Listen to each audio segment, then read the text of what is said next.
جو آپ کو چھوڑ چکے ہیں خود اللہ تعالیٰ ان کو آپ کے پاس لے آئے گا۔ یہ وہ ساری چیزیں ہیں جو سنت رسول میں بھی موجود نہیں ہیں اور اللہ کی کتاب میں بھی نہیں ہے۔ اسی طرح اللہ بہتر جانتا ہے کہ پیغمبروں کی گستاخی کرنے والے، حتیٰ کہ انہیں قتل تک کر دینے والی امت، اس کے احبار اور رہبان، انہوں نے کتنی حلال چیزوں کو حرام اور حرام کو حلال قرار دے دیا ہوگا، اور ختم اور میت اس کو بخشوانے وغیرہ کے جو کام ہیں ایصال ثواب کے لیے کیے جاتے ہیں، قرآن خوانی کی جاتی ہے، لوگوں کو، محلے کی خواتین کو، مدرسوں کے مولویوں کو بلوا کر قرآن پڑھایا جاتا ہے، دعا کروائی جاتی ہے، یعنی کہ دعا بھی خود نہیں کرنی، دعا کروانے کے لیے بھی دوسروں کو بلانا پڑتا ہے کہ مدرسے سے مولوی کو بلوا لیں یا بچوں کو بلوا لیں یا کسی باجی کو بلا لیں، وہ آ کے دعا کر دے اور ایک ایک سپارہ پڑھ دو تاکہ ہماری بخشش کا سامان بن جائے۔ یاد رکھیں اللہ تعالیٰ نے قرآن کو اس لیے نہیں نازل کیا کہ یہ ایصال ثواب کی کتاب ہے یا یہ وظیفوں کی کتاب ہے، بلکہ اس لیے نازل کیا ہے کہ اس کو پڑھیں، اس کو سمجھیں اور اس کے احکامات پر عمل کریں، اس کی تعلیم پر عمل کریں تاکہ اپنی آخرت کو بچا سکیں۔ رسول اللہ صلی اللہ علیہ وسلم نے وہ تمام بوجھ اور توق اتار کر، وہ تمام پابندیاں توڑ کر اصل اسلام پیش فرمایا جو نہایت سادہ اور آسان ہے۔ رسول اللہ صلی اللہ علیہ وسلم نے فرمایا، اللہ تعالیٰ کو سب سے محبوب آسان دین حنیف ہے، یعنی حضرت ابراہیم علیہ السلام کا دین ہے، اور جو دین ہے نا یہ بہت آسان ہے۔ اسی طرح ایک اور حدیث میں رسول اللہ صلی اللہ علیہ وسلم کا فرمان ہے، لا ضرر ولا ضرار، یعنی نہ ابتدا نقصان پہنچانا جائز ہے، نہ بدلے میں نقصان پہنچانا، نہ خود کو نقصان پہنچاؤ اور نہ دوسروں کو نقصان پہنچاؤ۔ آسانی کرو، تنگی مت کرو۔ ہم آسانی کے لیے بھیجے گئے ہیں، تنگی کے لیے نہیں۔ دین بہت آسان ہے، اس پر خواہشات کا بوجھ لاد کر اسے مشکل مت بنائیں۔ دیکھیں، بڑے ہی افسوس کی بات ہے کہ مسلمان بھی آج اہل کتاب اور یہود و نصارہ کے نقش قدم پر چل رہے ہیں۔ شریعت کے جو فرائض ہیں ان کی پابندی کرنا اور منع کردہ چیزوں سے اجتناب چھوڑ دیا ہے، اور اپنی اور اپنے مولویوں، جاہل عوام کی خود ساختہ رسم و رواج، ان کے بوجھ اور توق اپنی زندگیوں کو مشکل میں ڈالا ہوا ہے۔ حج پر نہیں جاتے، قبروں پر عرسوں میں ہزاروں لٹا دیتے ہیں، نماز نہیں پڑھتے مگر پیروں کے وظائف پر گھنٹے لگا دیتے ہیں، زکوٰۃ اور عشر نہیں دیتے مگر میت کے موقع پر دیگوں، ختموں اور مولوی صاحبوں پر لاکھوں روپے اڑا دیتے ہیں، نکاح کی رسوم پوری کرنے، جہیز بنانے کے لیے ساری عمر کے لیے مقروض ہو جاتے ہیں مگر لڑکیوں کو ورثہ نہیں دیتے۔ اب اس کی شکایت اللہ کے سوا کس کے سامنے کی جائے؟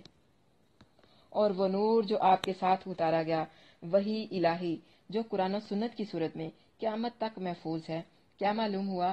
فلاح پائیں گے وہی لوگ جو رسول اللہ صلی اللہ علیہ وسلم کی تشریف آوری کے بعد آپ صلی اللہ علیہ وسلم کی آمد کا علم ہونے کے باوجود آپ پر ایمان لاتے ہیں، اور ناکام ہوں گے وہ لوگ جو ایمان نہیں لاتے، خواہ وہ یہودی ہوں یا نصرانی ہوں یا کوئی بھی، اور کامیاب وہ ہوں گے جو اتباع رسول کر لیں گے۔ اگلا رکوع ہے 158 سے 162۔ کہہ دے اے لوگو، بے شک میں تم سب کی طرف اللہ کا رسول ہوں۔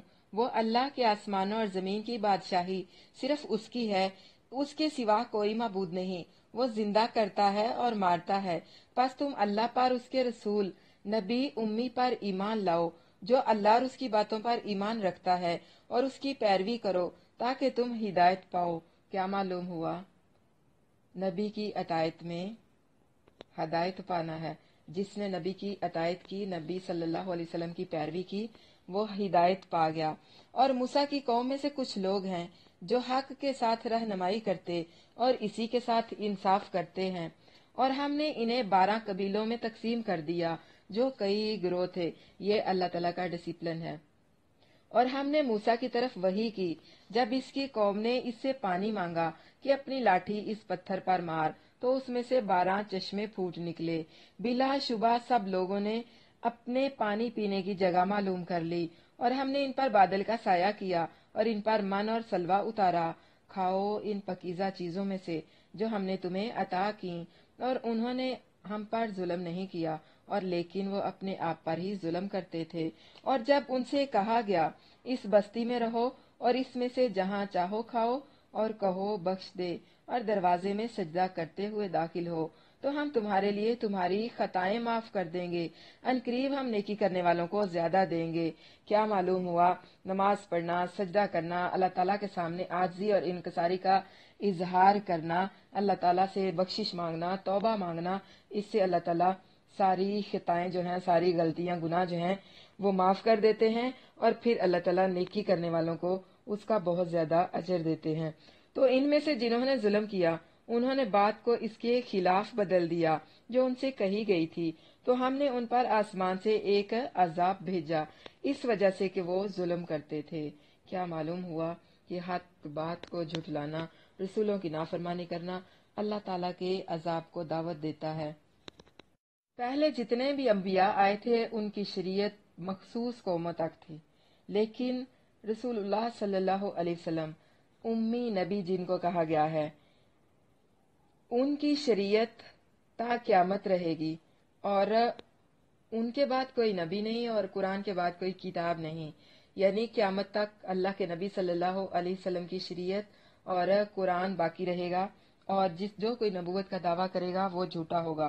یعنی میری رسالت تمام دنیا کے لوگوں کے لیے اور قیامت تک کے لیے ہے، اللہ کے نبی صلی اللہ علیہ وسلم کا فرمان ہے۔